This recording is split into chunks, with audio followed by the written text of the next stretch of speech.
13,500 টাকা দিয়ে form fill up করেও উচ্চ মাধ্যমিক পরীক্ষা দিতে পারলেন না বাবাহারা এক শিক্ষার্থী। আমার তো অনেক কষ্ট, ওর বাবা যাতে নাই, আমি অনেক কষ্ট করি আমার মেয়েটারে আমি চালাইছি।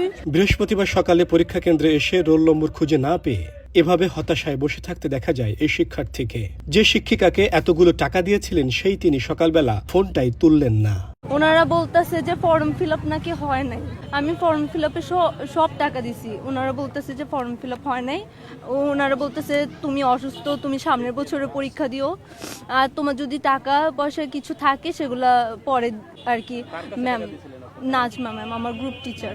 অনেক কষ্ট, আমার দুঃখ না। আমার কথা হয়েছে ওনার গ্রুপ ম্যাডামের সাথে কথা বলছে, ওনার সাথে কালকে আমার বোনের কথা বলছে।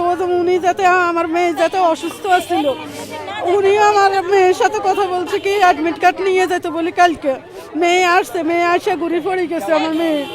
উনি জানতো না বলতে ওরা বলতেও না, ওর ম্যাডামে বলতেছে গ্রুপে দিয়ে দেয়, সবকিছু গ্রুপে বলে দেয়। আদারওয়াইজ আমি ওনার ম্যাডামের সাথে কথা বলছি, উনি পোল্টি লইছে আমার সাথে। উনি বা ওনাকে চিনে না, ওনার ছাত্রীকেও চিনে না, এই নামে কোনো ছাত্রীও নেই। 13,500 টাকা দিচ্ছি, অনেক আগে দিচ্ছি আর কি। যে ফর্ম ফিল আপ যেই টাইমে আর কি করার কথা ছিল ওই টাইমে দিচ্ছি আর কি। ফর্ম ফিল আপ করছে, আইডি কার্ডও নেই। এই যে এমনিতে কলেজের আইডি কার্ড আছে ওর।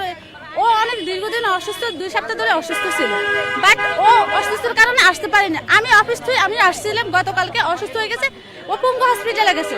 আমি 5টা বাজে আইয়া দিয়ে অসুস্থ, আমি এই কারণে কালকে আসতে পারিনি। আমি আজকে আসছি অ্যাডমিটের জন্য। আমার এই বিয়া অনেক গালাগালি করছে ওরা, আমি ওর আন্টি বলি। এটা আইডিয়াল কলেজ। আমরা আগে যদি জানতাম আমরা তো এরকম করতাম না। আমি তো জানছি আজকে কলেজের ভিতরে ঢুকে আমি দেখছি ওর কোনো ফর্ম ফিল আপ হয় না, ওর আইডিতে লাল চিহ্ন দেখা যাচ্ছে।